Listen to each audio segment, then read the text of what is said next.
Bonjour tout le monde, aloha et bienvenue chez Johanna à Québec en ce dimanche parce que hier j'étais allée m'aimer dans la nature à Saint-Jean-Port-Joli et j'ai accompagné une amie chez ses parents et j'ai vécu une journée paradisiaque. Exactement comme je peux vivre à Maui en regardant la mer. Là, c'était le fleuve qui ressemblait à la mer, les arbres, les fleurs, la laitue, les épinards, les tomates, la piscine. C'était une journée de rêve. Puis, à un moment donné, pendant qu'on soupait, avant le coucher du soleil, on s'est mis à parler de la comète qui passe actuellement, parce que moi, je suis une fan des planètes, au cas où vous ne le sauriez pas. Et j'adore ça quand il y a des comètes, parce que j'aime me connecter à cette énergie-là parce que ça influence quand même notre champ électromagnétique.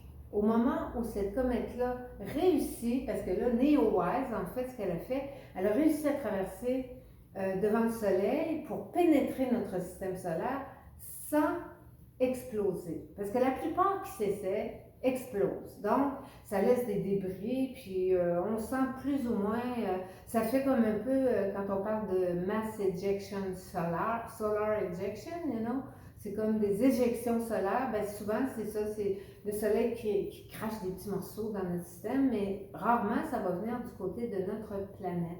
Alors celle-ci, elle a réussi à pénétrer notre système solaire, elle est wise, hein? NEO-wise, et ben, depuis le 3, 4, 5 juillet, elle a commencé à tourner autour de nous. Et puis là, ben, elle s'est rapprochée. Et le plus près qu'elle va être de la planète, c'est demain. Après ça, elle va commencer à s'éloigner. Donc, si vous voulez la voir, vous regardez sur Internet, NEOWISE, on va vous indiquer à quelle heure, puis comment la regarder. En regardant la grande casserole le matin, ça a l'air qu'on peut la voir. Donc, j'ai choisi cette semaine, comme par hasard, de vous présenter mes comètes. Une que j'avais fait à l'huile il y a une quinzaine d'années dans ma collection cosmique. D'ailleurs, celle-ci s'appelait The Cosmic Vacuum, le vidangeur cosmique.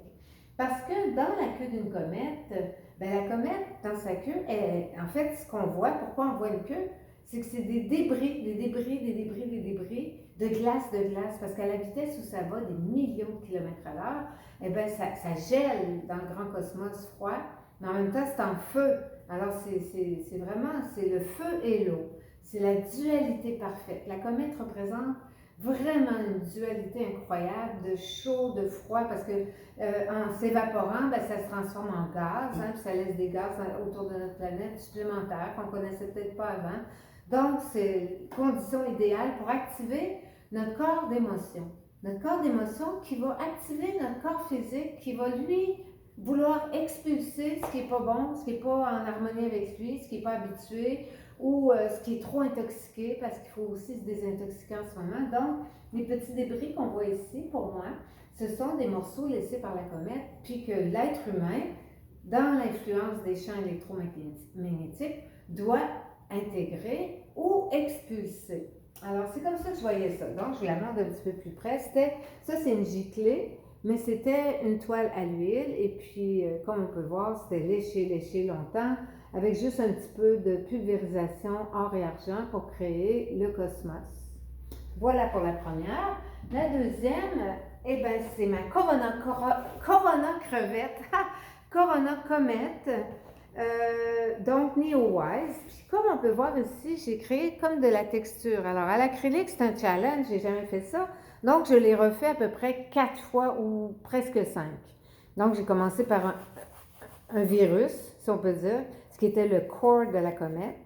Puis ensuite de ça, j'ai fait comme un peu de texture pour voir qu'elle passe devant le soleil. Puis là, on voit que c'est un mélange de froid, de glace, de feu et d'eau et d'émotion en fait. Donc, vous voyez avec l'iridescence que j'ai rajouté par couche de toutes sortes de couleurs, mais ça donne quand même quelque chose d'intéressant. Puis la comète, au petit matin, elle est à peu près comme ça. Il y a comme une courbe parce que ça se divise en deux, la queue de la comète. Mais ça, encore une fois, si vous voulez comprendre, c'est tout expliqué sur Internet. C'est moi qui est passionnée de ça, peut-être pas vous. Alors voilà, c'était vous parler cette semaine de l'influence que les comètes peuvent avoir sur nous. Et celle-ci va demeurer dans notre système jusqu'à mi-août à peu près. Après, elle va s'éloigner. Mais pendant qu'elle est là, pendant qu'elle se rapproche, pendant qu'elle est proche, c'est bonjour la dualité sur la planète. Et comme j'aime bien le dire, entre deux chaises, tu tombes à terre. Donc, il est temps de devenir souverain de ses émotions.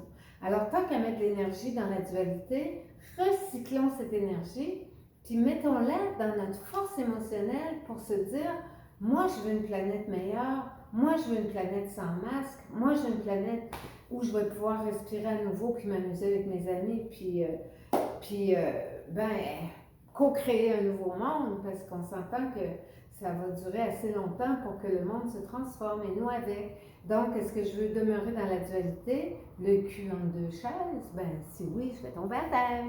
Alors, merci de m'avoir écouté encore une fois, puis bonne semaine, puis peut-être à une autre semaine. Aloha, love you.